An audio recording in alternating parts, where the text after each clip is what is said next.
Good afternoon, everybody. আমি যোৱা ক্লাছত আমি আলোচনা কৰিছিলোঁ মুদ্ৰাস্ফীতিৰ অৰ্থ আৰু লগতে মুদ্ৰাস্ফীতিৰ প্ৰকাৰ, বিভিন্ন প্ৰকাৰ, আৰু সেই মুদ্ৰাস্ফীতিৰ বিভিন্ন প্ৰকাৰসমূহ আমি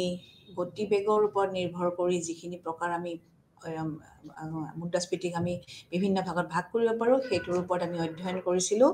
আলোচনা কৰিছিলোঁ। আৰু সেইকেইটা আছিলে বগাই যোৱা মুদ্ৰাস্ফীতি, চলন্ত মুদ্ৰাস্ফীতি, ধাৱমান মুদ্ৰাস্ফীতি, দুৰন্ত গতিত ধাৱমান মুদ্ৰাস্ফীতি, আৰু তাৰ উপৰিও মুদ্ৰাস্ফীতি আৰু বিভিন্ন প্ৰকাৰৰ আছে। ধৰক আপোনালোকে প্ৰতিবন্ধক স্বৰূপ মুদ্ৰাস্ফীতি আছে, মুনাফা প্ৰেৰিক মুদ্ৰাস্ফীতি আছে, তাৰ উপৰি আমাৰ চাহিদা বৃদ্ধিজনিত মুদ্ৰাস্ফীতি আছে, তাৰপিছত ব্যয় বৃদ্ধিজনিত মুদ্ৰাস্ফীতি আছে। সেই বিষয়ে আজি আমি থুলমূলকৈ আলোচনা কৰিম। যে চাহিদা বৃদ্ধিজনিত মুদ্ৰাস্ফীতিটো আমি আলোচনা কৰিম, আৰু চাহিদা বৃদ্ধিজনিত মুদ্ৰাস্ফীতিত আমাৰ আহিব যে চাহিদা বৃদ্ধিৰ ফলত আমি কেনেকৈ মুদ্ৰাস্ফীতি ঘটে, আৰু লগতে ব্যয় বৃদ্ধিজনিত মুদ্ৰাস্ফীতি, ধৰক আমাৰ বস্তু সামগ্ৰী ধৰক অতিৰিক্ত পৰিমাণৰ মুদ্ৰা, যে আমি একে সমান পৰিমাণৰ বস্তু কিনিব লাগিলে আমি বেছিকৈ মুদ্ৰা দিব লগা হয়। অৰ্থাৎ বস্তু সামগ্ৰীৰ দৰ বৃদ্ধি হোৱাৰ বাবে আমি কি কৰিব লগা হয়, সেই আগতে আমি যিখিনি বস্তু যিমানখিনি দৰত কিনিছিলোঁ, মুদ্ৰাস্ফীতি ঘটাৰ ফলত আমি সেইখিনি বস্তু বেছি মুদ্ৰা দি পেলাই আমি কিনিব লগা হয়। গতিকে আমি সেই অৱস্থাটোকে মুদ্ৰাস্ফীতি বুলি কোৱা হয়। আৰু সেইখিনি সময়ত কি হয়, আমাৰ মুদ্ৰাৰ মূল্য হ্ৰাস পায়। আৰু এই যেতিয়া আমাৰ দেশৰ অৰ্থনৈতিকখনত কাম কাজৰ পৰিৱৰ্তনৰ মূলতে আছে সমাজৰ মুঠ চাহিদা আৰু মুঠ ব্যয়ৰ পৰিৱৰ্তন। এইটোতো আমি জানোৱেই, আমাৰ চাহিদা আৰু ব্যয়ৰ পৰিৱৰ্তনৰ ফলতেই সমাজ এখনত ঘটি থাকে। আৰু এই সমাজত মুদ্ৰাস্ফীতি এই কাম কাজৰ ব্যাখ্যা নিহিলে আমি তিনি ভাগত ভাগ কৰিব পাৰোঁ। এই যিটো কাম কাজ, চাহিদা বৃদ্ধি আৰু ব্যয় বৃদ্ধি, উৎপাদন ব্যয় বৃদ্ধি। এটা হ'ল উপভোগ ব্যয়, এটা হ'ল ব্যৱসায়ীসকলৰ বিনিয়োগ ব্যয়, আৰু এটা হৈছে চৰকাৰী ব্যয়। এই তিনিটা ভাগত আমি বিভক্ত কৰিব পাৰোঁ চাহিদা বৃদ্ধিজনিত মুদ্ৰাস্ফীতি। এতিয়া মানুহৰ উপভোগবোৰ সাধাৰণতে স্থিৰ থাকে, উপভোগবোৰ, কিন্তু লাভালাভৰ কাৰণে, লাভ অৰ্জনৰ কাৰণে ব্যৱসায়ীসকলে বিনিয়োগ কৰে। আৰু এই যেতিয়া ব্যৱসায়ীসকলে বিনিয়োগ কৰে, তেতিয়া কি হয়, সমাজৰ ব্যয় বৃদ্ধি পালে ব্যয় বস্তুৰ চাহিদাও বৃদ্ধি পায়। যেতিয়াই বিনিয়োগ কৰিব, তেতিয়া মানুহবিলাকৰ যেতিয়া চাহিদাটো বৃদ্ধি পায়, আৰু এই চাহিদা বৃদ্ধিৰ ফলত কি হয়, দেশৰ যেতিয়া সম্পদসমূহ ব্যৱহৃত হয়, যেতিয়া সম্পদসমূহ নিয়োগ হয় উৎপাদন ক্ষেত্ৰত, তেতিয়াই মানুহৰ চাহিদা বৃদ্ধি হয়। আৰু সেই চাহিদা বৃদ্ধিৰ ফলত কি হয়, দৰৰ পৰিমাণটো বৃদ্ধি পায়, আৰু তেতিয়াই মুদ্ৰাস্ফীতি ঘটা বুলি কয়। আৰু এই যেতিয়া ক্ৰমাগতভাৱে যেতিয়া অৰ্থনৈতিক কাম কাজবোৰ সম্প্ৰসাৰিত হৈ থাকে, তেতিয়া দেশ ক্ৰমান্বয়ে কি হয়, ফুল এমপ্লয়মেণ্ট, পূৰ্ণ নিয়োগ অৱস্থাৰ ফালে গতি কৰে, অগ্ৰসৰ হয়। শ্ৰম, যন্ত্ৰপাতি ইত্যাদি কেতিয়াও অলস অৱস্থাত পৰি নাথাকে। সেই সম্পদসমূহ ব্যৱহৃত হয় উৎপাদন কাৰ্যত। আৰু সেই উৎপাদন কাৰ্যত তেতিয়া কি হয়, আমাৰ যি শ্ৰমিক সংঘই বা এনেকুৱা ধৰণৰ হেঁচাৰ ফলত বা সুদক্ষ শ্ৰমিকৰ অভাৱৰ ফলত বা কেঁচামালৰ অভাৱৰ ফলত আমাৰ কি হয়, উৎপাদন ব্যয়টো বৃদ্ধি পায়। আৰু সেই উৎপাদন ব্যয় যদি বৃদ্ধি পাই যায়, আৰু তেতিয়াই কি হয়, মূল্য বৃদ্ধি ঘটা দেখিবলৈ পোৱা যায়। এইফালে চাহিদা বৃদ্ধি হৈছে, সেইফালে উৎপাদন ব্যয় বৃদ্ধি হৈছে, আৰু তেতিয়াই সমাজত বা দেশত মূল্য বৃদ্ধি অৰ্থাৎ মুদ্ৰাস্ফীতি দেখিবলৈ পোৱা যায়। কিন্তু এটা কথা মনত ৰাখিব লাগিব যে পূৰ্ণনিয়োগ অৱস্থাত উপনীত হোৱাৰ সময়ত মুদ্ৰাস্ফীতি ঘটে। গতিকে এই পূৰ্ণনিয়োগ অৱস্থাত যেতিয়া চাহিদা বা ব্যয় বৃদ্ধি হৈ থাকে, তেতিয়া মূল্য বৃদ্ধি পূৰ্ণ মাত্ৰাত চলি থাকে, আৰু তেতিয়াই মানুহৰ কি হয়, আয় বা ব্যয় বৃদ্ধি পায়। অৰ্থনীতিবিদ, আৰু সেই বিখ্যাত অৰ্থনীতিবিদজনে কৈছিল যে পূৰ্ণনিয়োগ অৱস্থাত যি মুদ্ৰাস্ফীতি হয়, তাকেই প্ৰকৃত মুদ্ৰাস্ফীতি বুলি কোৱা হয়। আৰু এই অৱস্থাত বৰ্ধিত চাহিদা, কম বৰ্ধিত উৎপাদনৰ সহায়ত পূৰণ কৰা সম্ভৱ নহয় ফলত বয় বস্তুৰ দৰ বিশেষভাৱে বৃদ্ধি পায় আৰু মজুৰি বৃদ্ধিৰ বাবে শ্ৰমিক আন্দোলনে বিশেষ ৰূপ ধাৰণ কৰে যাৰ ফলত কি হয় আমাৰ বস্তুৰ দৰ বৃদ্ধি পায় আৰু এইটোৱে হ'ল চাহিদা বৃদ্ধিজনিত মুদ্ৰাস্ফীতি যে যেতিয়া বয় বস্তুৰ দৰ যেতিয়া বৃদ্ধি পায় শ্ৰমিকসকলে আকৌ নতুনকৈ আন্দোলন চলায় যে আমাক আৰু বেছি বস্তু মজুৰি বৃদ্ধি কৰিব লাগে আৰু মজুৰি বৃদ্ধি কৰাৰ লগে লগে তেওঁলোকৰ ব্যয়যোগ্য আয় বৃদ্ধি পায় আৰু লগে লগে বস্তু সামগ্ৰীৰ দৰ বৃদ্ধি পায় যেতিয়া দ্বিতীয় মহাযুদ্ধ হৈ পিছৰ কালছোৱাত আমি জনা যায় যে প্ৰায়বিলাক দেশে অৰ্থনৈতিক উন্নয়ন বা জাতীয় আয় বৃদ্ধি পূৰ্ণ নিয়োগ ইত্যাদিৰ উদ্দেশ্যত চৰকাৰী ব্যয়ৰ পৰিমাণ যথেষ্টভাৱে বৃদ্ধি কৰিছিল আৰু ইয়াৰ ফলত বেচৰকাৰী বিনিয়োগৰ পৰিমাণো বৃদ্ধি পায় আৰু এই দুটা কাৰণতে কি হৈছিল পূৰ্ণ নিয়োগ স্তৰৰ পিছত উপভোগ্য ব্যয়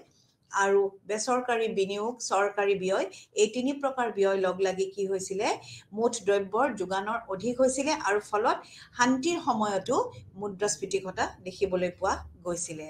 আৰু এইটোৱে হ'ল চাহিদা বৃদ্ধিজনিত মুদ্ৰাস্ফীতি চাহিদা বৃদ্ধিজনিত মুদ্ৰাস্ফীতি মানুহৰ ব্যয়যোগ্য আয় বৃদ্ধি পালেই চাহিদা বৃদ্ধি পায় আৰু তেতিয়া মুদ্ৰাস্ফীতি ঘটে আৰু বিভিন্ন কাৰণত চাহিদা বৃদ্ধি পাব পাৰে জনসংখ্যা বৃদ্ধি চৰকাৰী কাম-কাজৰ ব্যয় বৃদ্ধি এইবিলাক হ'লেও আমাৰ কি হয় চাহিদা বৃদ্ধি হ'ব পাৰে আৰু তেতিয়াও কি হ'ব আমাৰ মুদ্ৰাস্ফীতি দেশত ঘটিব পাৰে এতিয়া উৎপাদন ব্যয় বৃদ্ধিজনিত মুদ্ৰাস্ফীতি উৎপাদন ব্যয় বৃদ্ধিজনিত মুদ্ৰাস্ফীতি হ'ল যেতিয়া চাহিদা বৃদ্ধিজনিত মুদ্ৰাস্ফীতিটো উদ্ভৱ হয় পূৰ্ণ নিয়োগ অৱস্থাত যদি পূৰ্ণ নিয়োগ অৱস্থাত যদি চাহিদা বৃদ্ধি হয় তেতিয়া মুদ্ৰাস্ফীতি ঘটে আনহাতে চাহিদা বৃদ্ধিৰ বাহিৰেও যদি মজুৰি ইত্যাদি বৃদ্ধিৰ ফলত উৎপাদন ব্যয় আৰু দ্ৰব্যমূল্য বৃদ্ধি পায় তেতিয়া তাক কোৱা হয় উৎপাদন ব্যয় বৃদ্ধিজনিত মুদ্ৰাস্ফীতি মজুৰি বৃদ্ধি হ'লেতো উৎপাদন ব্যয় নিশ্চয়কৈ বৃদ্ধি পাব আৰু তেতিয়া বস্তুৰ দাম বৃদ্ধি পাব কিন্তু এই যে মজুৰি বৃদ্ধি মুদ্ৰাস্ফীতি বুলি কোৱা হয় এই মজুৰি বৃদ্ধি হ'লে মুদ্ৰাস্ফীতি ঘটে কিয় শ্ৰমিকসকলৰ ব্যয়যোগ্য আয়টো বৃদ্ধি পায় তেওঁলোকে আগতকৈ তেওঁলোকৰ আয়ৰ পৰিমাণ বৃদ্ধি পায় আৰু তেতিয়াই কি হয় মুদ্ৰাস্ফীতি ঘটে তেওঁলোকে বেছিকৈ কিনিব পাৰে তেওঁলোকৰ হাতত টকা আহে তেতিয়া মুদ্ৰাস্ফীতি ঘটে আৰু এই যেতিয়া আৰু যিবোৰ উদ্যোগত বিক্ৰেতাসকলে উৎপাদিত সামগ্ৰীৰ মূল্য আৰু মজুৰি নিৰ্ণয়ৰ ক্ষেত্ৰত স্ব ইচ্ছাৰে ক্ষমতা প্ৰয়োগ কৰিব পাৰে সেইসমূহত মজুৰিজনিত মুদ্ৰাস্ফীতিৰ সৃষ্টি হয় দ্বিতীয়তে মজুৰিৰ হাৰ বৃদ্ধি হয় ট্ৰেড ইউনিয়ন অৰ্থাৎ শ্ৰমিক সংস্থাসমূহে নিৰৱচ্ছিন্নভাৱে প্ৰদান কৰি থকা চাপৰ ফলস্বৰূপে ই কি হয় কাৰখানাৰ ধৰি লওক কাৰখানাৰ মালিকে উৎপাদিত চূড়ান্ত সামগ্ৰীৰ মূল্য বৃদ্ধি কৰিলে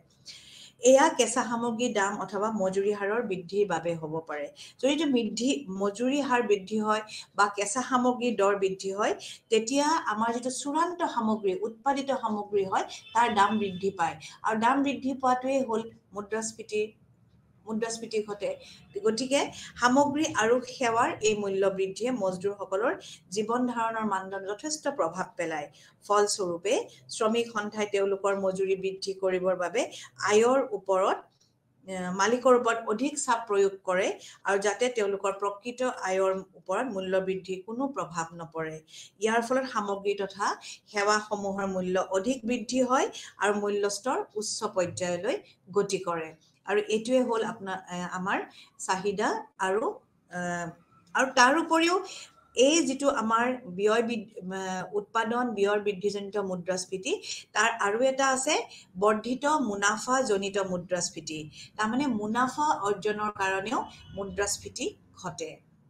মুনাফা অৰ্জনৰ কাৰণে উৎপাদনকাৰীসকলে বা ব্যৱসায়ীসকলে বস্তু সামগ্ৰীৰ দৰ বৃদ্ধি কৰে আৰু তেতিয়াও দেশত মুদ্ৰাস্ফীতি ঘটে এতিয়া মই আপোনালোকক দেখুৱাইছো যে এই যিটো চাহিদা বৃদ্ধিজনিত মুদ্ৰাস্ফীতি আৰু ব্যয় বৃদ্ধিজনিত মুদ্ৰাস্ফীতি দুটা চিত্ৰৰ সহায়ত আপোনালোকে প্ৰথমটো চাওক এটো ইংলিশত কয় ডিমান্ড পুল ইনফ্লেশন, ইংৰাজীত কয় ডিমান্ড পুল ইনফ্লেশন, তাৰমানে চাহিদা বৃদ্ধিজনিত মুদ্ৰাস্ফীতি। আপোনালোকে চিত্ৰত চাওক যে যেতিয়া চাহিদা বাঢ়িছে D0, D1, D2, D3 ওপৰলৈ গৈছে বাঢ়িছে আৰু যোগান ৰেখাডাল ই প্ৰথম অৱস্থাত বাঢ়ি তাৰপিছত সি স্থিৰ হৈ গৈছে আৰু যেতিয়া চাহিদাটো বৃদ্ধি পাইছে লগে লগে দৰ চাওক আপোনালোকে চাহিদা যেতিয়া D0 আছিলে তেতিয়া দৰ আছিলে দৰ স্তৰ আছিলে P0 চাহিদা বাঢ়িছে ভোক্তাৰ সাইডৰ পৰা উপভোক্তাৰ সাইডৰ পৰা অংশ যেতিয়া চাহিদা বৃদ্ধি হৈছে দামটো বৃদ্ধি পাইছে P0 ৰ পৰা P1 P2 P3 এনেকে চাহিদাৰ লগত বৃদ্ধি পাইছে আৰু লগে লগে মানুহৰ চাহিদা বৃদ্ধি হোৱাৰ লগে লগে আউটপুট অৰ্থাৎ উৎপাদিত বস্তু আৰু আয়ৰ পৰিমাণটো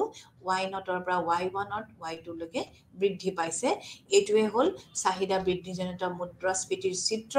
আৰু তাৰ পিছত মই দেখুৱাম আপোনালোকক এটো হল ব্যয় বৃদ্ধিজনিত মুদ্ৰাস্ফীতি উৎপাদন ব্যয় বৃদ্ধিজনিত মুদ্ৰাস্ফীতি ইয়াত আমাৰ ব্যয়টো বৃদ্ধি পাই দাম বাঢ়িছে আপোনালোকে চাওক ইয়াত S0 S1 S2 হল আপোনালোকৰ ব্যয় বৃদ্ধি পাইছে মানে সাপ্লাইটো বৃদ্ধি পাইছে আৰু চাহিদাৰ ৰেখাডাল D0 এডালতে আছে তেতিয়া আপোনালোকে দেখক প্ৰথমতে চিত্ৰটো চাওক 0 Y0 আপোনাৰ দাম আছিলে দৰ স্তৰ আছিলে P0 যেতিয়াই আপোনাৰ ব্যয়টো বৃদ্ধি পালে তেতিয়া দামটো বৃদ্ধি পাইছে P1 লৈ OP1 লৈ মানে P0 ৰ পৰা P1 লৈ কিন্তু ইনকাম লেভেলটো কমি আহিছে তাৰমানে আয়ৰ স্তৰটো কমি আহিছে OY0 ৰ পৰা OY1 লৈকে আৰু এবাৰ আপোনালোকে চাওক যেতিয়া আপোনাৰ আৰু ব্যয় বৃদ্ধি পাইছে S0 ওপৰলৈ তেতিয়া আপোনাৰ যোগানৰ পৰিমাণটো যেতিয়া আপোনাৰ তললৈকে কমিয়ে বৃদ্ধি পাইছে ব্যয়টো তেতিয়া আকৌ দাম বাঢ়িছে P2 লৈকে আৰু ইনকাম লেভেলটো আয়ৰ স্তৰটো Y2 লৈকে বৃদ্ধি পাইছে আৰু এইটোৱে হ'ল আপোনাৰ ব্যয় বৃদ্ধিজনিত মুদ্ৰাস্ফীতি আৰু এইডাল হ'ল এই যেতিয়া আপোনাৰ S0 ৰ পৰা S1 লৈ মজুৰি বৃদ্ধিৰ লগে লগে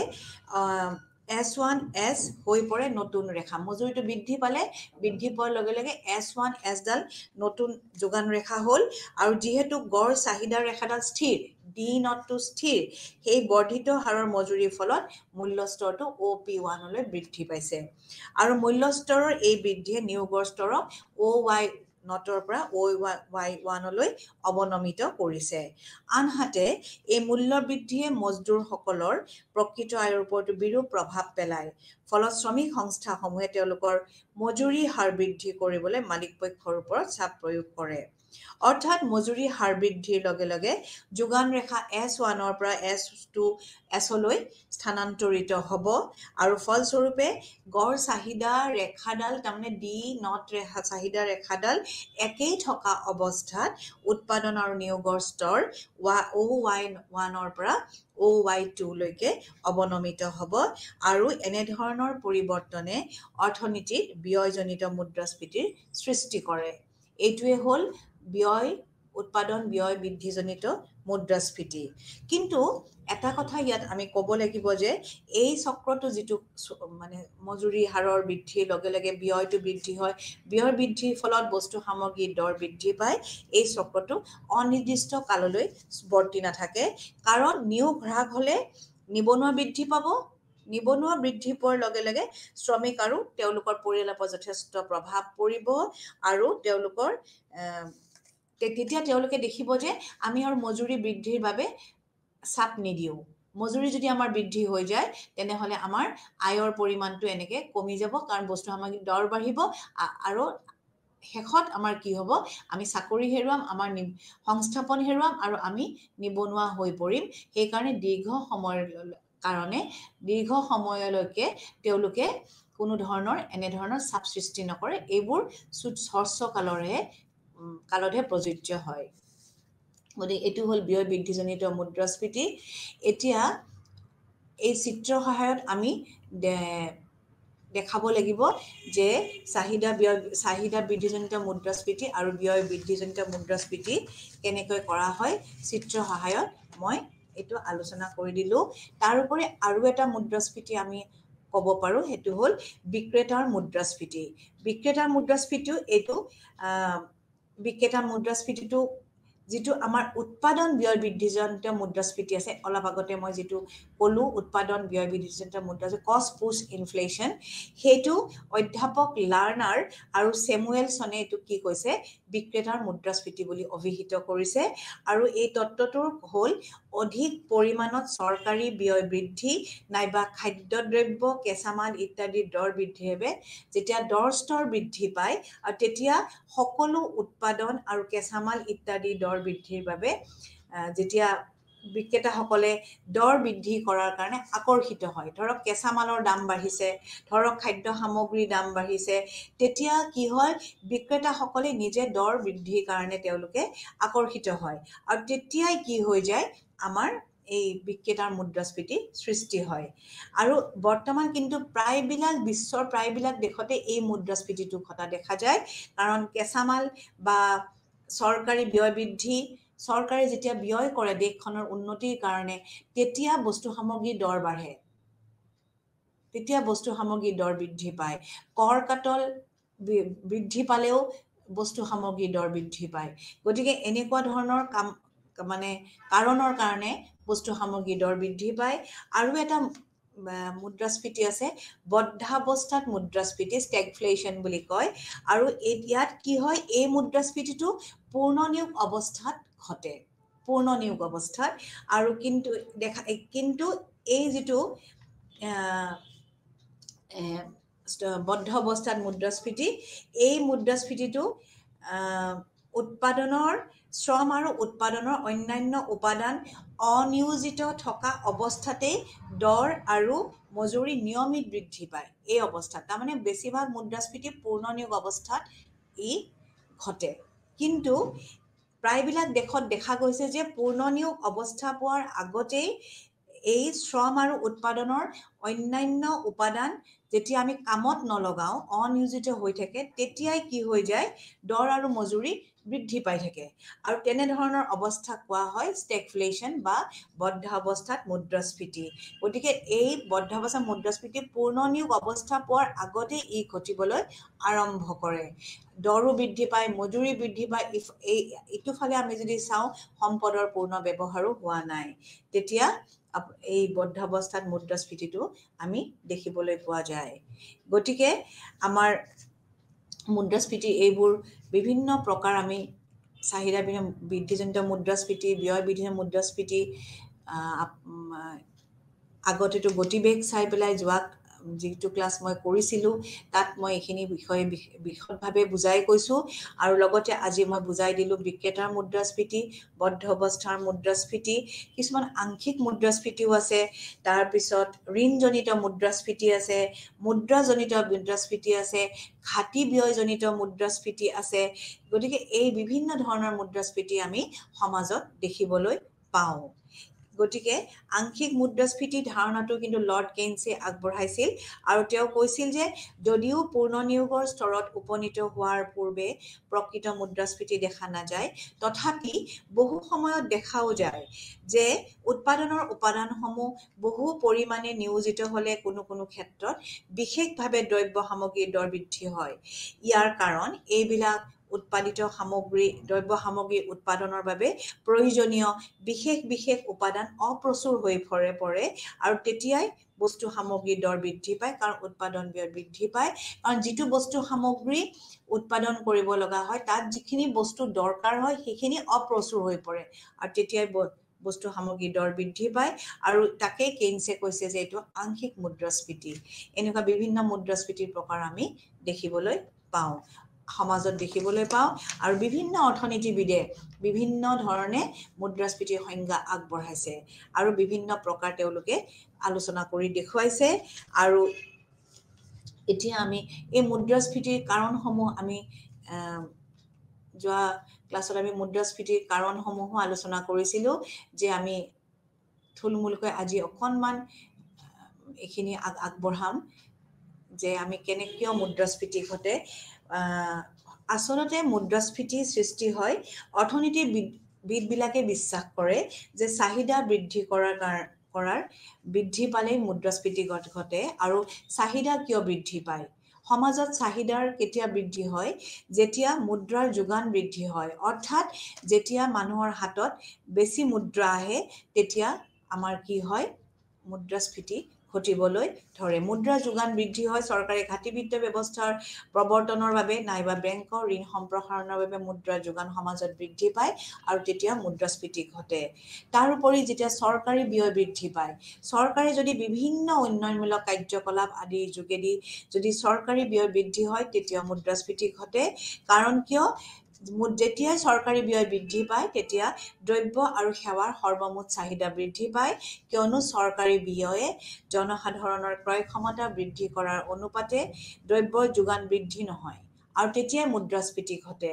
আৰু ব্যক্তিগত খণ্ডত যদি ব্যয় বৃদ্ধি হয় তেতিয়াও মুদ্ৰাস্ফীতি ঘটা দেখিবলৈ পোৱা যায় সমাজত উপভোগ আৰু বিনিয়োগ উভয়তে ব্যক্তিগত খণ্ডৰ ব্যয়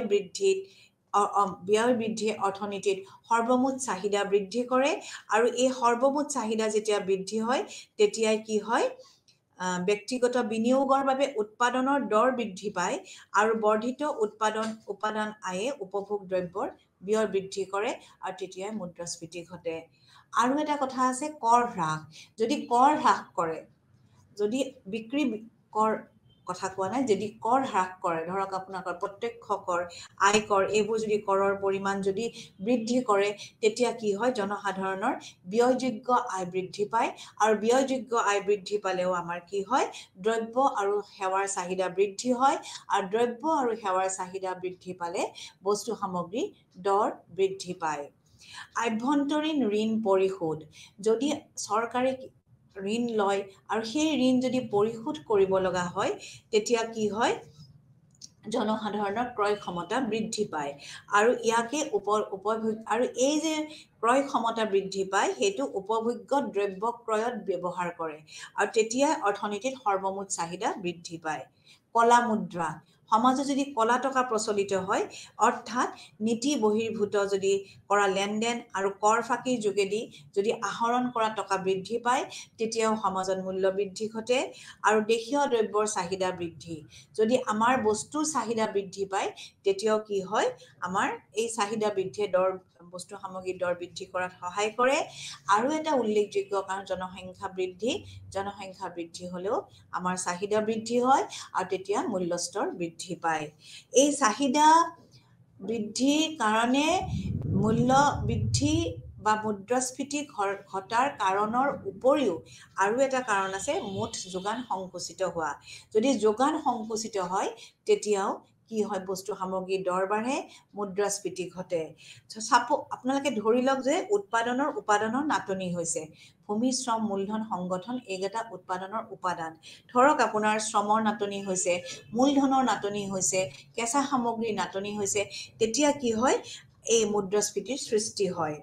মজুতকৰণ যদি মজুত কৰি থৈ দিয়ে বস্তু সামগ্ৰী তেতিয়া আমাৰ বজাৰত যেতিয়া বস্তুটো প্ৰচুৰ পৰিমাণে পোৱা নাযায় তেতিয়াও কি হয় বস্তু সামগ্ৰীৰ দৰ বৃদ্ধি পায় মজুতকৰণো এটা উল্লেখযোগ্য কাৰণ প্ৰাকৃতিক দুৰ্যোগৰ ফলত বা শ্ৰমিক সংঘৰ কাৰ্যকলাপ ৰপ্তানি বৃদ্ধি এইবিলাক হ'লেও বস্তু সামগ্ৰীৰ দৰ বৃদ্ধি পায়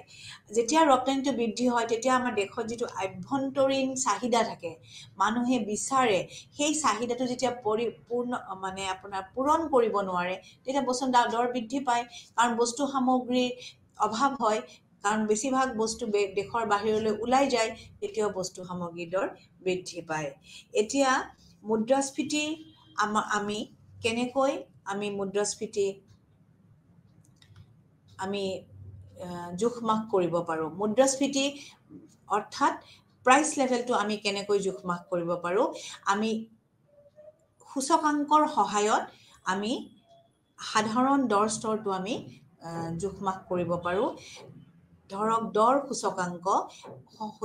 আমি ব্যৱহাৰ কৰোঁ যেতিয়া আমাৰ উৎপাদিত বস্তু সামগ্ৰীৰ যেতিয়া মুঠ উৎপাদিত বস্তু সামগ্ৰীৰ সাধাৰণ দৰ স্তৰটো আমি দৰ সূচকাংকৰ সহায়ত আমি তুলনা কৰিব পাৰোঁ যে ধৰি লওক যেতিয়া আমাৰ এজন মানুহৰ তাৰ কাৰণে আমি দুটা সময় ল'ব লাগিব এটা হ'ল চলিত সময় যেটো আমি উলিয়াম যে কোনটো সময়ত দৰ বৃদ্ধি পাইছে আৰু এটা হল ভিত্তি বছৰ এই ভিত্তি বছৰ আৰু চলিত বছৰৰ ওপৰত ভিত্তি কৰি আমি তুলনা কৰিব পাৰো যে আমাৰ দৰ স্তৰ বৃদ্ধি হৈছে নে হ্ৰাস পাইছে গতিকে দৰ সূচকাংকৰ সহায়ত আমি মূল্য বৃদ্ধি বা মুদ্ৰাস্ফীতি আমি গণনা কৰিব পাৰো এতিয়া আপোনালোকে মই এটা উদাহৰণ দিছো উদাহৰণটোৰ সহায়ত এটো মই ব্যাখ্যা কৰিম ITO মানে ইনডেক্স নাম্বাৰ তাৰ মানে সূচকাংক T মানে হল আপোনাৰ টাইম পিৰিয়ড O আমাৰ কাৰেন্ট পিৰিয়ডটো T বুলি দেখাইছে স্মল t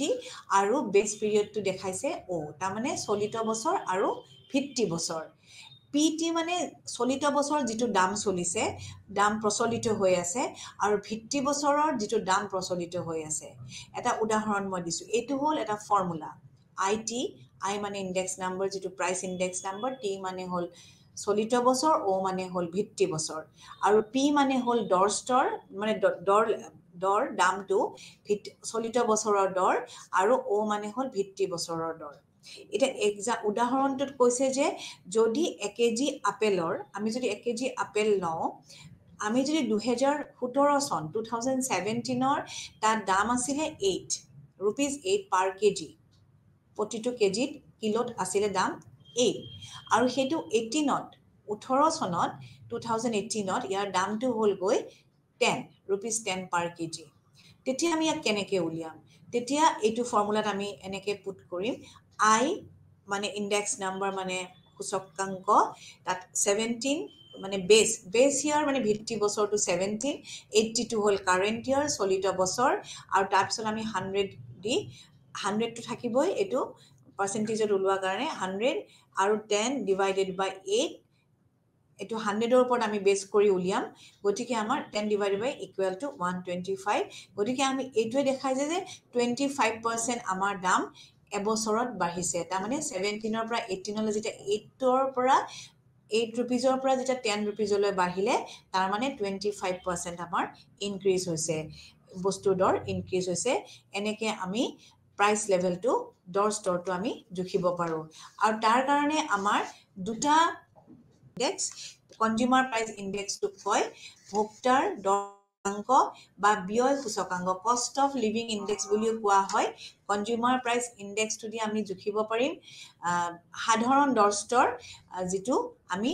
ইন্ডিভিজুৱেল যেটো মানে হাউস হোল্ড যিবিলাক আমি ঘৰৰ মানে আমি প্ৰতিজন মানুহে আমি ভোক্তা আমাৰ কিমান দাম উঠানমা কৰিছে সমাজত অৰ্থনীতিত হেতু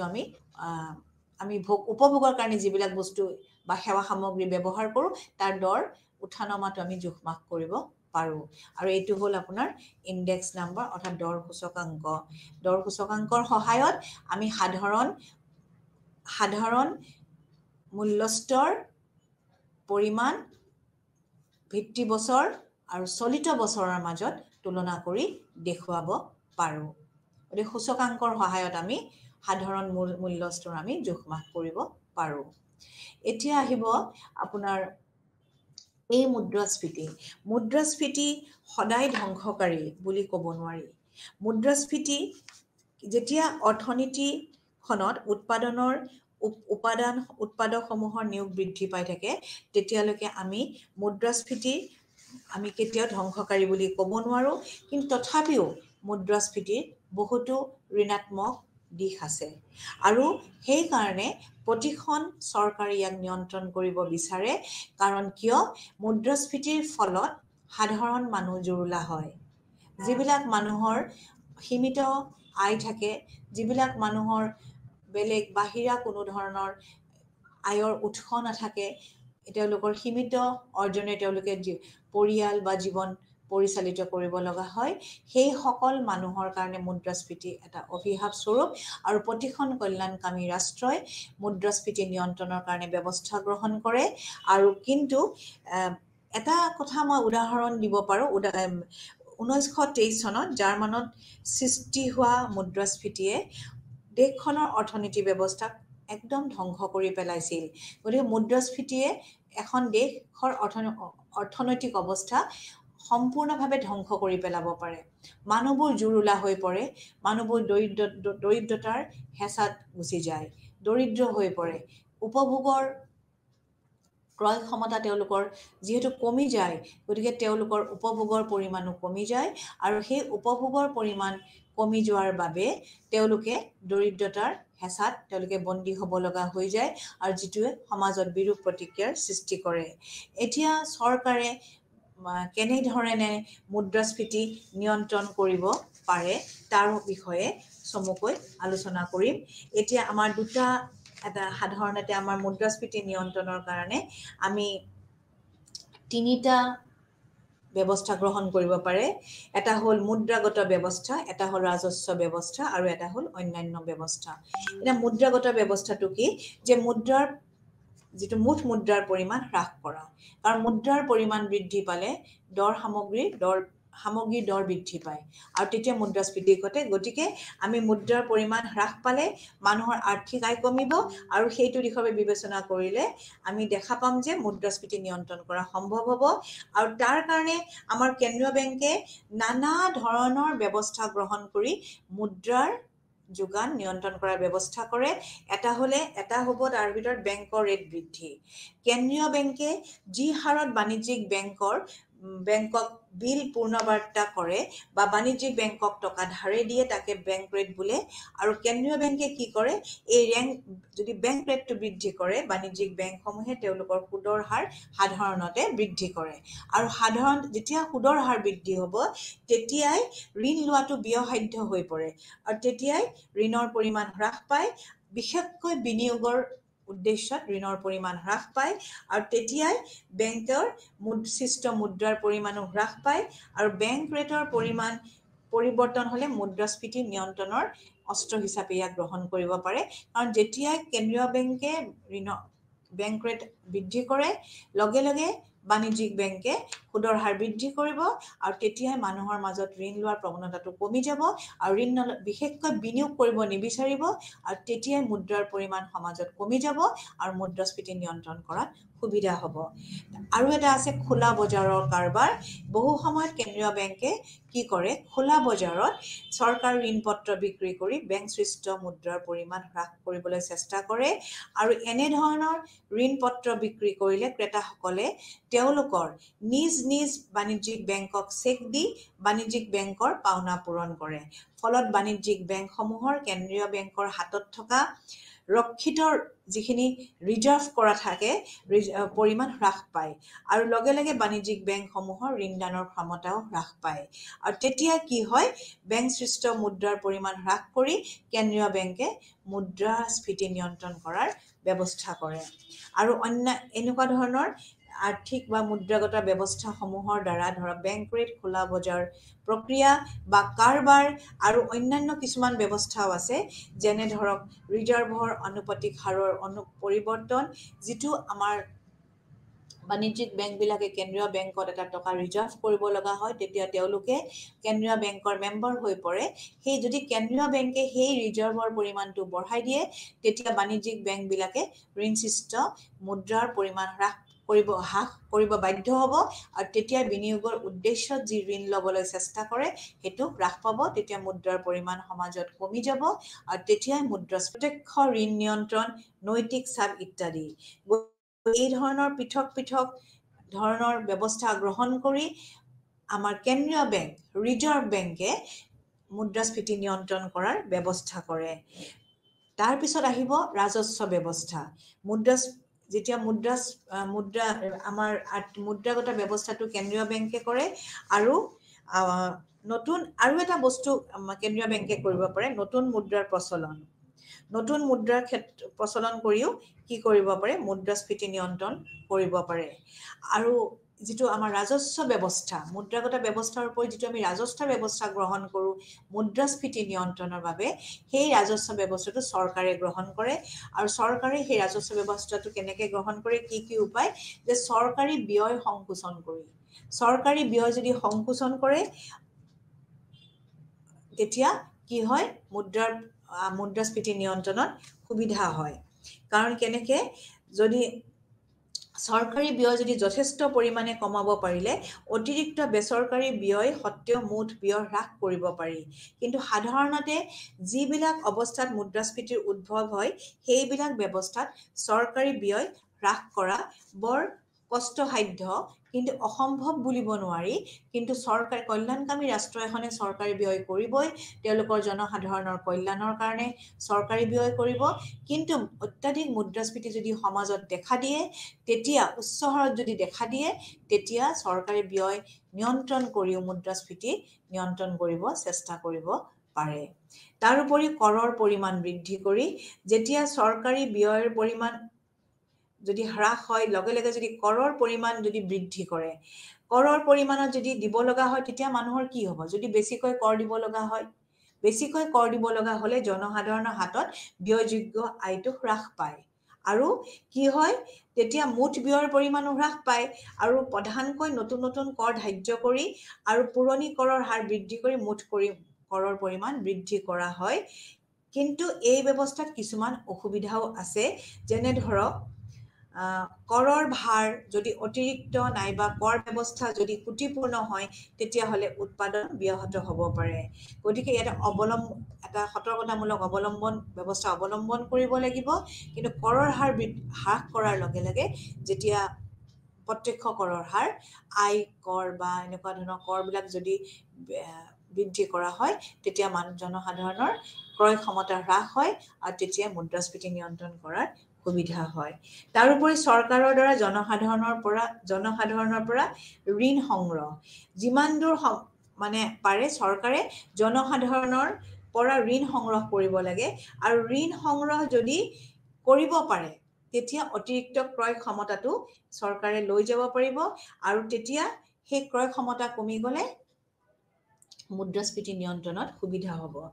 আৰু বাধ্যতামূলক সঞ্চয় কৰাব লাগে। বাধ্যতামূলক সঞ্চয় মানে যে কিছুমান এইটো দ্বিতীয় মহাযুদ্ধৰ সময়ত লৰ্ড কেইনছে এই ব্যৱস্থা অৱলম্বন কৰিবলৈ উপদেশ দিছিল আৰু তেওঁ কৈছিল যে বাধ্যতামূলক সঞ্চয় কৰিলে আয়ৰ ব্যয়যোগ্য অংশ হ্ৰাস হয় আৰু তেতিয়াই মুদ্ৰাস্ফীতি নিয়ন্ত্ৰণ হয়। গতিকে এনেধৰণৰ ব্যৱস্থাৰ দ্বাৰা আমি কি কৰিব পাৰোঁ? মুদ্ৰাস্ফীতি আমি নিয়ন্ত্ৰণ কৰিব পাৰোঁ। তাৰ উপৰিও অন্যান্য ব্যৱস্থাত আমি ক'ব পাৰোঁ উৎপাদন বৃদ্ধি। যদি আমি আমাৰ ব্যয়যোগ্য আয় বৃদ্ধি পালেও যদি আমাৰ উৎপাদনটো বৃদ্ধি পায়, কাৰণ উৎপাদন হ্ৰাস পালেওতো বস্তু সামগ্ৰীৰ দৰ বৃদ্ধি হয়। যদি উৎপাদনৰ পৰিমাণ যদি আমি বৃদ্ধি কৰিব পাৰোঁ দেশত, তেতিয়াও আমাৰ কি হ'ব? মুদ্ৰাস্ফীতি নিয়ন্ত্ৰণত সুবিধা হ'ব। তাৰোপৰি মজুৰি নিয়ন্ত্ৰণ। শ্ৰমিক সংঘই আন্দোলন কৰিলে যদি এটা বিবেচনাপূৰ্ণকভাৱে মজুৰি বৃদ্ধি কৰিব লাগে, আৰু যদি মজুৰিটোতো অত্যাধিকভাৱে বৃদ্ধি পায়, তেতিয়া ব্যয়যোগ্য আয়টো বৃদ্ধি পায় আৰু তেতিয়া মুদ্ৰাস্ফীতি ঘটে। আৰু সেইকাৰণে আমি মজুৰি নিয়ন্ত্ৰণ কৰাৰ প্ৰতি চৰকাৰে গুৰুত্ব দিব লাগে। আৰু মালিক আৰু শ্ৰমিক সংঘ এই ক্ষেত্ৰত সকলোৱে কিছু সতৰ্কতা অৱলম্বন কৰা প্ৰয়োজন। কাৰণ শ্ৰমিকসকলে যদি বেছি দৰ বৃদ্ধি পায় বা মজুৰি বৃদ্ধি পায়, তেওঁলোকে নিজে নিজৰ কৰ্মসংস্থান হেৰুৱাব। সেইকাৰণে মজুৰি বৃদ্ধিৰ ক্ষেত্ৰতো তেওঁলোকে সতৰ্কতামূলক ব্যৱস্থা গ্ৰহণ কৰা প্ৰয়োজন। তাৰ উপৰিও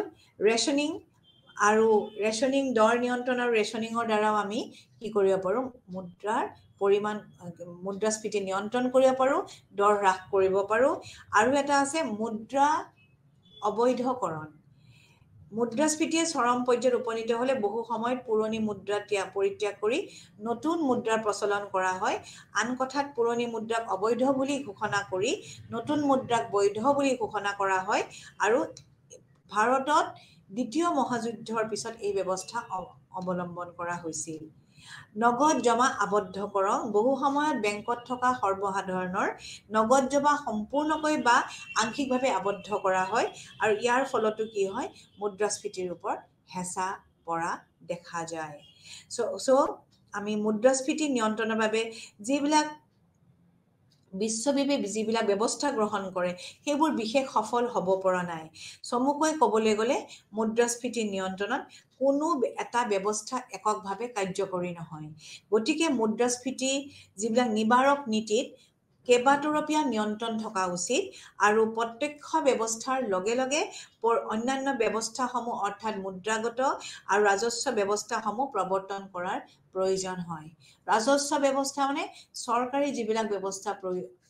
তেওঁলোকে গ্ৰহণ কৰে তাৰ ওপৰতো কি কৰা ব্যৱস্থা গ্ৰহণ কৰা উচিত, কাৰণ বিশেষকৈ আমাৰ ব্যক্তিগত খণ্ডত কৰা বিনিয়োগ বৃদ্ধি হ্ৰাস কৰিব লাগিব আৰু নহ'লে উপভোগ্য যিটো ব্যয় বৃদ্ধি পাই থাকিব। উপভোগ্য ব্যয় বৃদ্ধি পোৱা মানে মুদ্ৰাস্ফীতি ঘটি থাকিব সমাজত আৰু চৰকাৰী ব্যয়ো দেশৰ অৱস্থা চাই যদি মুদ্ৰাস্ফীতি উচ্চ হাৰত থাকে চৰকাৰী ব্যয়ো নিজে বৃদ্ধি কৰিব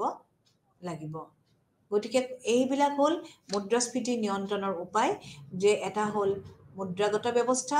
ৰাজস্ব ব্যৱস্থা, অন্যান্য ব্যৱস্থা। আৰু মুদ্ৰাগত ব্যৱস্থাটো কেন্দ্ৰীয় বেংকে ব্যৱস্থাটো গ্ৰহণ কৰে, ৰাজস্ব ব্যৱস্থাটো চৰকাৰে গ্ৰহণ কৰে। আৰু এই মুদ্ৰাস্ফীতি নিয়ন্ত্ৰণ নকৰিলে এক শ্ৰেণীৰ মানুহ অত্যাধিক ক্ষতিগ্ৰস্ত হয় আৰু সমাজত অসমতাৰ সৃষ্টি হয়। ধনী শ্ৰেণী ধনী হৈ থাকে আৰু দুখীয়া শ্ৰেণীটো অধিক দুখীয়া হৈ পৰে আৰু তাৰ ফলত সমাজত অসমতাৰ সৃষ্টি হয়। এতিয়া আমি মুদ্ৰাস্ফীতিৰ যিখিনি কেনেকৈ আমি জোখ-মাখ কৰিব পাৰোঁ, কেনেকৈ আমি নিয়ন্ত্ৰণ কৰিব পাৰোঁ, মুদ্ৰাস্ফীতিৰ কাৰণ কি, চাহিদা বৃদ্ধিজনিত মুদ্ৰাস্ফীতি কি, ব্যয় বৃদ্ধিজনিত মুদ্ৰাস্ফীতি কি, চিত্ৰৰ সহায়ত অংকন কৰি দেখুওৱা হ'ল। লগতে যোৱা শ্ৰেণীটোত লেকচাৰটোত মই কৈছিলোঁ মুদ্ৰাস্ফীতিৰ সংজ্ঞা, মুদ্ৰাস্ফীতি কি, মুদ্ৰাস্ফীতিৰ অৰ্থ। এতিয়া মুদ্ৰাস্ফীতিৰ এটা বিপৰীত এটা দিশো আছে। সেই বিপৰীত দিশটো হ'ল মুদ্ৰা ক্ষয় বা মুদ্ৰা সংকোচন। মুদ্ৰা ক্ষয় বা মুদ্ৰা সংকোচন হ'ল, মুদ্ৰাস্ফীতি হ'ল সাধাৰণ দৰ স্তৰ বৃদ্ধি হোৱা আৰু মুদ্ৰা সংকোচন বা মুদ্ৰা ক্ষয় হ'ল দৰ স্তৰ হ্ৰাস হোৱা, অৰ্থাৎ এটা বিপৰীত চিত্ৰ। আৰু সাধাৰণভাৱে যেতিয়া মুদ্ৰাস্ফীতি ঘটে দেশখনৰ কাৰণে সেইটো বেয়া নহয়। দেশখনৰ কাৰণে নিম্ন হাৰত যদি মুদ্ৰাস্ফীতি ঘটে, মাইল্ড ইনফ্লেশ্যন বুলি কয়, সেই মাইল্ড ইনফ্লেশ্যনটো দেশখনৰ কাৰণে সাধাৰণতে কেতিয়াবা আমি উপযোগী বুলিয়ে ক'ব লাগিব, কাৰণ তেতিয়া আমাৰ উৎপাদনৰ পৰিমাণ হ্ৰাস পাই থাকিব, উৎপাদনৰ পৰিমাণ বৃদ্ধি পাই থাকিব, নিয়োগ বৃদ্ধি পাই থাকিব, আয় বৃদ্ধি পাই থাকিব, দেশখন এটা উন্নতিৰ দিশত যাব পাৰিব। কিন্তু মুদ্ৰা ক্ষয় হ'ল ইয়াৰ টোটেলি বিপৰীত অৱস্থা। মুদ্ৰা সংকোচন বা মুদ্ৰা ক্ষয় বা অৱস্ফীতি বুলিও ক'ব পাৰি। আৰু ই হ'ল মুঠ মুদ্ৰাৰ পৰিমাণ হ্ৰাস। মুদ্ৰাস্ফীতিত মুঠ মুদ্ৰাৰ পৰিমাণ বৃদ্ধি আৰু মুদ্ৰা ক্ষয় বা অৱস্ফীতিত কি হয়, মুঠ মুদ্ৰাৰ পৰিমাণ হ্ৰাস আৰু লগে লগে মুঠ আয় ব্যয়ৰ পৰিমাণো হ্ৰাস পাই থাকে আৰু লগে লগে মূল্যস্তৰ কমি গৈ থাকে। আৰু এইটোকে ক'ব মুদ্ৰা সংকোচন বা মুদ্ৰা ক্ষয় বা অৱস্ফীতি। আৰু এই উৎপাদন আৰু বিতৰণৰ ওপৰত যি প্ৰভাৱ আমি আলোচনা কৰিছিলোঁ মুদ্ৰাস্ফীতিৰ, ঠিক তাৰ বিপৰীত প্ৰভাৱ এই মুদ্ৰা সংকোচন বা মুদ্ৰা ক্ষয়ৰ বা অৱস্ফীতিৰ। এতিয়া মুদ্ৰা সংকোচন দেশ এখনৰ বাবে অধিক ক্ষতিকৰ হয়। কিয় হয় যে মুদ্ৰা সংকোচনৰ ফলত প্ৰাথমিক পৰ্যায়তে উৎপাদন, আয় আৰু নিয়োগ হ্ৰাস হোৱা পৰিলক্ষিত হয়, যিটো দেশখনৰ কাৰণে ক্ষতিকাৰক। উৎপাদন কমে, আয় কমে, নিয়োগ কমে আৰু ইয়াৰ ফলত আয়ত্তৰ মাজত ৰখা আৰু এই যিটো মুদ্ৰা ক্ষয়ৰ কাৰণে উৎপাদন কমে, নিয়োগ কমে, আয় কমে, চব কমে, এইবিলাক নিজৰ মাজত আয়ত্তৰ ভিতৰত ৰখাটো অত্যন্ত অসুবিধাজনক, কণ্ট্ৰল কৰিব নোৱাৰি। মুদ্ৰা সংকোচনৰ ফলত উপাদানসমূহ বহুত দিন নিয়োগহীন হৈ অৱস্থাত থাকি নষ্ট হৈ যাব পাৰে আৰু যিটো কাৰণে সমাজত সম্পদৰ অপচয় হয়। আৰ্থিক কৰ্তৃপক্ষই যদি মুদ্ৰা সংকোচন নিয়ন্ত্ৰণ কৰাত কৃতকাৰ্য নহয়, কাৰণ মুদ্ৰা সংকোচনৰ ক্ষেত্ৰত মূলধনৰ দক্ষতা কমি যায়, সেইবাবে মূল্য নিয়ন্ত্ৰণ পদ্ধতিসমূহ মূলধনৰ প্ৰান্তিক দক্ষতা বৃদ্ধি কৰাৰ ক্ষেত্ৰতো কৃতকাৰ্য নহয়। মুদ্ৰাৰ দক্ষতা, মূলধনৰ প্ৰান্তিক দক্ষতা সকলো কমি যায় আৰু তাৰ ফলত কি হয় অৰ্থনৈতিক যিটো গ্ৰোথ উন্নতি প্ৰগতি সেইটো বাধাগ্ৰস্ত হয় সম্পদসমূহৰ অপচয় হয় গতিকে মুদ্ৰা সংকোচন আমি কেতিয়াও দেশ এখনৰ কাৰণে লাভজনক বুলি ক'ব নোৱাৰো আৰু ইয়াত মুদ্ৰাৰ মূল্য ঊৰ্ধ্বগামী হয় কিয় দৰ স্তৰ নিম্নগামী হয় দৰ স্তৰ নিম্নগামী হ'লে মুদ্ৰাৰ মূল্যটো বৃদ্ধি পায় মানে মানুহে অলপ বস্তু বহুত কম পৰিমাণৰ মুদ্ৰা প্ৰদান কৰিলে বহুত বস্তু কিনিব পাৰে কিন্তু ইফালে উৎপাদন নিয়োগ আৰু আয়ৰ ক্ষেত্ৰত বিৰূপ প্ৰতিক্ৰিয়াৰ সৃষ্টি হয় এতিয়া মুদ্ৰাক্ষয়ৰ কাৰণ আমি কি বুলি ক'ব পাৰো মুদ্ৰাক্ষয়ৰ কাৰণ আমি যদি উনুকিয়াও তেনেহ'লে আমি ক'ব পাৰো মুঠ চাহিদাৰ নাটনি আৰু কম বিনিয়োগ ব্যয় কম উপভোগ ব্যয় আৰু MEC নিম্ন মানে মাৰ্জিনেল এফিচিয়েঞ্চি অফ কেপিটেল বুলি কয় মূলধনৰ প্ৰান্তিক দক্ষতাটো নিম্ন হয় উচ্চ সুদৰ হাৰ এটা মুদ্ৰাক্ষয়ৰ মেইন কাৰণ আৰু উচ্চ তাৰল্য প্ৰীতি আৰু মুদ্ৰাৰ যোগান কম মুদ্ৰাৰ যোগান যদি মুদ্ৰাৰ চাহিদা যদি আমাৰ চাহিদাটো সমাজত কমি থাকে বা অৰ্থনীতিখনত কমি থাকে নাটনি হয় তেতিয়া আমাৰ মুদ্ৰাক্ষয় হয় অৰ্থাৎ অৱস্ফীতি ঘটে তাৰ উপৰিও যদি কম উপভোগ ব্যয় হয় যদি আমি উপভোগত কমকৈ খৰচ কৰোঁ তেতিয়াও আমাৰ কি হ'ব মুদ্ৰাস্ফীতি অৱস্ফীতি দেখা দিব আৰু যদি কম বিনিয়োগো কৰে সমাজত যদি কম বিনিয়োগ কৰে অৰ্থনীতিখনত ব্যক্তিগতই হওক বা চৰকাৰেই হওক তেতিয়াও মুদ্ৰাক্ষয় দেখিবলৈ পোৱা যায় আৰু মূলধনৰ যিটো প্ৰান্তিক দক্ষতা কাৰণ মূলধনৰ দক্ষতাটো কমি আহে কাম কৰিব নোৱাৰে কাৰণ কোনো উৎপাদন কমি থাকে আয় কমি থাকে নিয়োগ কমি থাকে আৰু সেই সময়ত আমাৰ প্ৰান্তিক দক্ষতাটো মূলধনৰ কমি আহে তেতিয়াও অৱস্ফীতি দেখা দিয়ে তাৰোপৰি উচ্চ সুদৰ হাৰ হ'লেও যেতিয়া কাৰণ মুদ্ৰাস্ফীতি নিয়ন্ত্ৰণ কৰিবলৈ উচ্চ সুদৰ হাৰৰ ব্যৱস্থা গ্ৰহণ কৰে বেংকে গতিকে উচ্চ সুদৰ হাৰ হোৱাৰ লগে লগে সুদ প্ৰদান কৰাৰ কাৰণে টকাটো ওলাই যায় যাৰ ফলত অৱস্ফীতি সমাজত দেখিবলৈ পোৱা যায় আৰু উচ্চ তাৰল্য প্ৰীতি মুদ্ৰা সকলোতকৈ তৰল দ্ৰব্য কাৰণ মুদ্ৰা মানুহে সেই তাৰল্যতা থকাৰ কাৰণে গুণটো থকাৰ কাৰণে মুদ্ৰা সকলোৱে হাতত ৰাখিব বিচাৰে আৰু হাতত ৰাখিব বিচৰা যিটো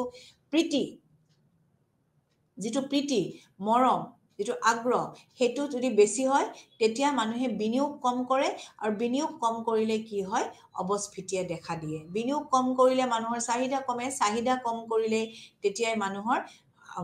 কম চাহিদাই বস্তু সামগ্ৰীৰ দৰ হ্ৰাস কৰাত সহায় কৰে আৰু মুদ্ৰাৰ কম যোগান যেতিয়া মানুহৰ হাতত টকা নাথাকিব যেতিয়া মানুহৰ হাতত মুদ্ৰা নাথাকিব চাহিদা কেনেকৈ কৰিব বিনিয়োগ কেনেকৈ কৰিব আৰু তেতিয়াই সমাজত কি হয় দৰ বস্তু সামগ্ৰীৰ দৰ বৃদ্ধি পায় গতিকে আমাৰ কেইনছৰ মতে এইবিলাক হ'ল মুদ্ৰাক্ষয়ৰ মেইন কাৰণ কম উপভোগ্য কম বিনিয়োগ এইবোৰ হ'ল মুঠ কাৰণ গতিকে আমি এই মুদ্ৰা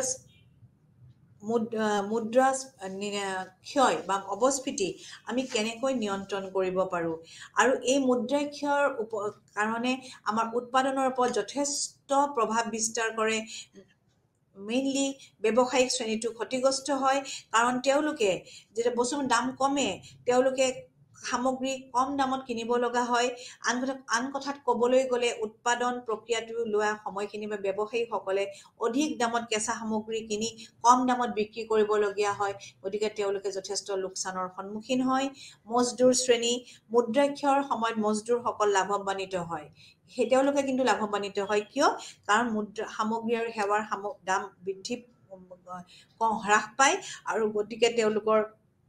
যিহেতু মজুৰি হাৰ মুদ্ৰাস্ফীতি হ'ল বুলি অৱস্ফীতি হ'ল বুলি কমাব নোৱাৰে গতিকে তেওঁলোকে ইনকাম একে থাকিব আয় একে থাকিব কিন্তু বস্তু আৰু সেৱা সামগ্ৰীৰ দাম কমাৰ বাবে তেওঁলোকে কি কৰে বেছিকৈ বস্তু কিনিবলৈ সমৰ্থ হ'ব আৰু মুদ্ৰাক্ষয়ৰ সময়ছোৱাত উৎপাদিত সামগ্ৰীসমূহৰ মূল্য যথেষ্ট নিম্নগামী হয় কিন্তু তাৰ পৰিৱৰ্তে সেইবোৰৰ উৎপাদন ব্যয় হ্ৰাস নহয় আৰু তেতিয়াই মুদ্ৰাক্ষয়ৰ প্ৰভাৱ যথেষ্ট ঋণাত্মক হয় গতিকে এয়া হ'ল মুদ্ৰাক্ষয়ৰ প্ৰভাৱ এতিয়া আমি কেনেকৈ মুদ্ৰাক্ষয় নিয়ন্ত্ৰণ কৰিব পাৰোঁ মুদ্ৰাক্ষয় আমি যদি নিয়ন্ত্ৰণ কৰিব লাগে তেতিয়া আমি কৰৰ হাৰ হ্ৰাস কৰিব লাগিব আয়ৰ পুনৰ বিতৰণ কৰিব লাগিব ৰাজহুৱা ঋণ আদায় কৰিব লাগিব আৰ্থিক সাহায্য দিব লাগিব আৰু ৰাজহুৱা বিনিয়োগ কৰিব লাগিব আৰু ঘাটি বিনিয়োগ ব্যৱস্থা গ্ৰহণ কৰিব লাগিব আৰু কিছুমান আন ব্যৱস্থাও আছে মুদ্ৰাক্ষয় ৰোধ কৰিবলৈ যেতিয়া ঋণ আদায় কৰে ৰাজহুৱা ঋণ আদায়ৰ দ্বাৰা ৰাজ্যৰ ক্ৰয় ক্ষমতা বৃদ্ধি পায় আৰু ইয়াৰ দ্বাৰাই অৰ্থনীতিৰ চাহিদাৰ স্তৰ ঊৰ্ধ্বগামী হয় আৰু অৱস্ফীতি আমি নিয়ন্ত্ৰণ কৰিব পাৰোঁ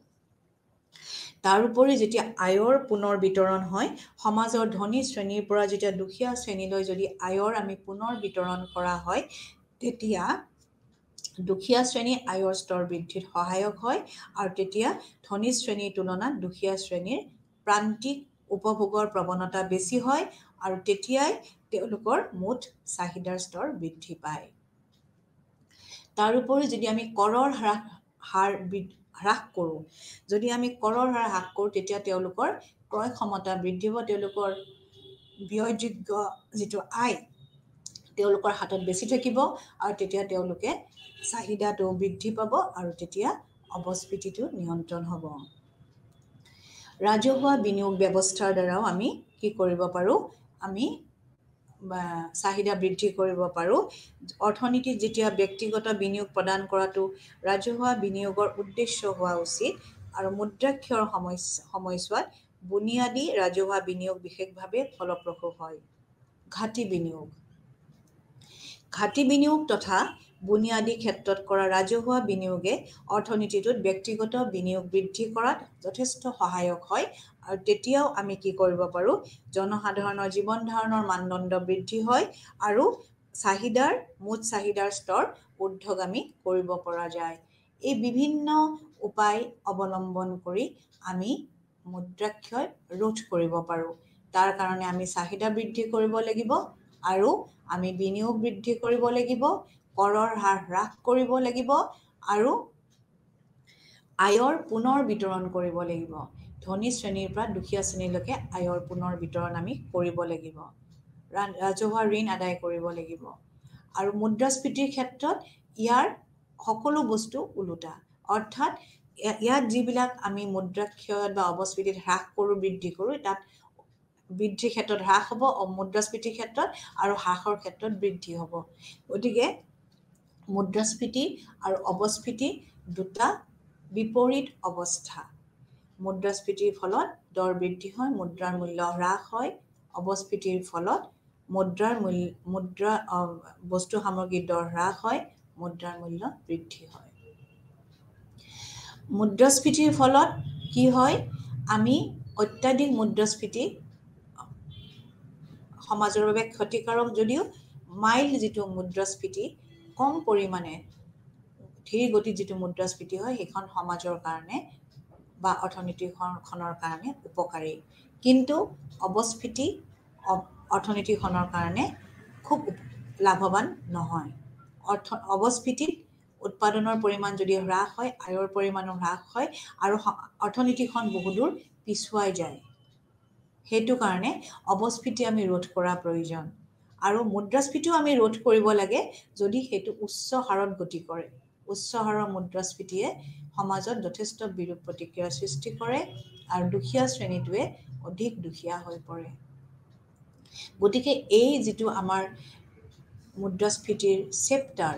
এই চেপ্টাৰটোত মুদ্ৰাস্ফীতিৰ সংজ্ঞা মুদ্ৰাস্ফীতিৰ বিভিন্ন প্ৰকাৰ মুদ্ৰাস্ফীতি কেনেকৈ নিয়ন্ত্ৰণ কৰোঁ মুদ্ৰাস্ফীতি আমি কেনেকৈ জোখ-মাখ কৰোঁ আদি আমি অধ্যয়ন কৰিলোঁ আলোচনা কৰিলোঁ আৰু এই ধৰণে আমি চাহিদা বৃদ্ধিজনিত মুদ্ৰাস্ফীতি আৰু ব্যয় বৃদ্ধিজনিত মুদ্ৰাস্ফীতি আমি চিত্ৰৰ সহায়ত অংকন কৰি দেখুৱাবলৈ যিটো আমি চেষ্টা কৰিছোঁ আপোনালোকেও চিত্ৰৰ সহায়ত এইটো অংকন কৰি দেখুৱাব আৰু লগতে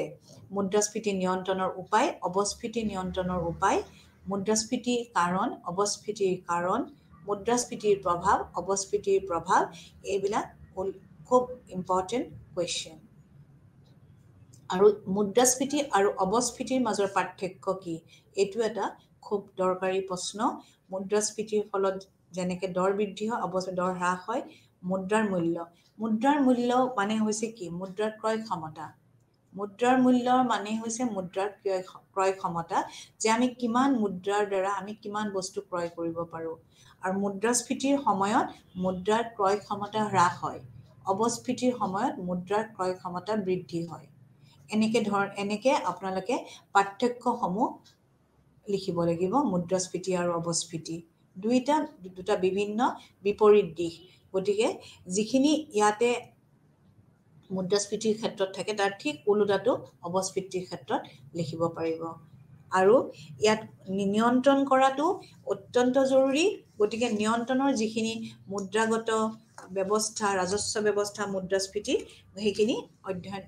সেইখিনি মই যেনেকৈ আলোচনা কৰিলোঁ তেনেকৈ আপোনালোকে লিখিবলৈ চেষ্টা কৰিব, বুজিবলৈ চেষ্টা কৰিব। আৰু ব্যয় যিবিলাক আমাৰ মুদ্ৰাস্ফীতিৰ প্ৰকাৰকেইটাও আপোনাৰ যথেষ্ট ইম্পৰ্টেণ্ট কুৱেশ্যন। মুদ্ৰাস্ফীতিৰ বিভিন্ন প্ৰকাৰ আৰু অৱস্ফীতি আমি নিয়ন্ত্ৰণৰ উপায়খিনি, অৱস্ফীতি আৰু মুদ্ৰাক্ষয় বুলি কোৱা হয় বা মুদ্ৰা সংকোচন বুলিও কোৱা হয়। গতিকে অৱস্ফীতি, মুদ্ৰাস্ফীতি, মুদ্ৰাক্ষয়, অৱস্ফীতি, মুদ্ৰাক্ষয়, মুদ্ৰা সংকোচন, যিকোনো শব্দৰে এইটো প্ৰশ্নটো আহিব পাৰে, কিন্তু তাৰ উত্তৰটো একে হ'ব। অৱস্ফীতি মানে বস্তুৰ দৰ হ্ৰাস হোৱা, মুদ্ৰাৰ ক্ৰয় ক্ষমতা হ্ৰাস হোৱা, মুদ্ৰাৰ ক্ৰয় ক্ষমতা বৃদ্ধি হোৱা, মুদ্ৰাৰ মূল্য বৃদ্ধি হোৱা। কিয়? দৰ স্তৰ হ্ৰাস হয়, দৰৰ পৰিমাণ কমি যায়, সাধাৰণ দৰ স্তৰ দেশখনত। গতিকে এয়াই হ'ল মুদ্ৰাস্ফীতি আৰু অৱস্ফীতিৰ আলোচনা। আজিৰ ক্লাছটোত মই আলোচনা কৰিলোঁ। আৰু মুদ্ৰাস্ফীতিৰ প্ৰভাৱসমূহো বহুত দৰকাৰী প্ৰশ্ন, যে উৎপাদন আৰু বিতৰণৰ ওপৰত মুদ্ৰাস্ফীতিৰ প্ৰভাৱ আৰু সমাজৰ ওপৰত অৱস্ফীতিৰ প্ৰভাৱ। উৎপাদন আৰু বিতৰণৰ ওপৰত যি প্ৰভাৱ থাকে সেইখিনি আপোনালোকে শ্ৰমিক শ্ৰেণী, কৃষিজীৱী মানুহ, উদ্যোগ, চৰকাৰ, এই বেলেগ বেলেগকৈ আপোনালোকে পইণ্ট ৱাইজ লিখিব চেষ্টা কৰিব, যে কেনেকৈ কৃষিজীৱী মানুহসকল উপকৃত হয় মুদ্ৰাস্ফীতিৰ ফলত। কাৰণ কিয়? তেওঁলোকৰ কৃষিজাত দ্ৰব্যৰ দৰ বৃদ্ধি হোৱাৰ কাৰণে তেওঁলোক লাভৱান হয়, কিন্তু তেওঁলোকৰ যিখিনি উৎপাদক, ভূমি শ্ৰম মূলধন, সেই কেঁচা সামগ্ৰীখিনি দৰ বৃদ্ধি নহয়, কিন্তু তেওঁলোকৰ উৎপাদিত বস্তুৰ দৰ বৃদ্ধি হয়, সেইটো কাৰণে তেওঁলোক লাভৱান হয়। গতিকে এনেকৈ আপোনালোকে পইণ্ট ৱাইজ এইখিনি লিখিবলৈ চেষ্টা কৰিব। আৰু এইখিনি আজি আমি আমাৰ শ্ৰেণীত অধ্যয়ন কৰিলোঁ, আলোচনা কৰিলোঁ। আৰু উদ্যোগীসকলো তেনেকৈ কৃষিজীৱীসকলৰ নিচিনা মুদ্ৰাস্ফীতিৰ সময়ত মুনাফা অৰ্জন কৰে, বনোৱা শ্ৰেণী ক্ষতিগ্ৰস্ত হয়। ঠিক ওলোটাকৈ উদ্যোগীসকল অৱস্ফীতিৰ সময়ত লোকচানৰ সন্মুখীন হয়, বনোৱাসকলৰ লাভ হয়। এনেকৈ ইয়াৰ বিভিন্ন পাৰ্থক্যখিনি আপোনালোকে লিখিবলৈ পাৰিব। ঋণদাতাসকল লোকচান হয়, কিন্তু অৱস্ফীতিৰ সময়ত আকৌ ঋণদাতাসকলৰ লাভ হয়।